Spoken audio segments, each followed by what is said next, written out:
Gel ey kardeş, hakkı bulayım dersen, bir kamil mürşide varmasan olmaz. Resulün cemalin göreyim dersen,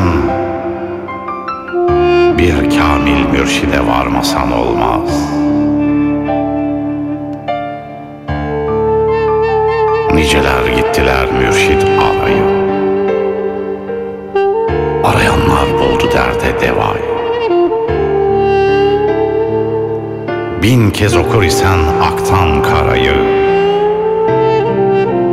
bir kamil mürşide varmasan olmaz. Gel şimdi kardeşler gidelim bile, nice aşıkların bağrını dele. Cebrail delildir Ahmet'e bile, bir kamil mürşide varmasan olmaz.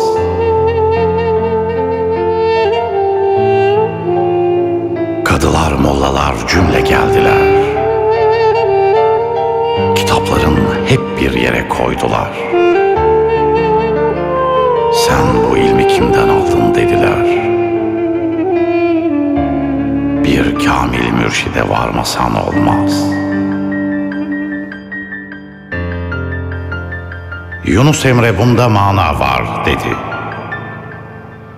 bir kamil mürşide sen de var şimdi.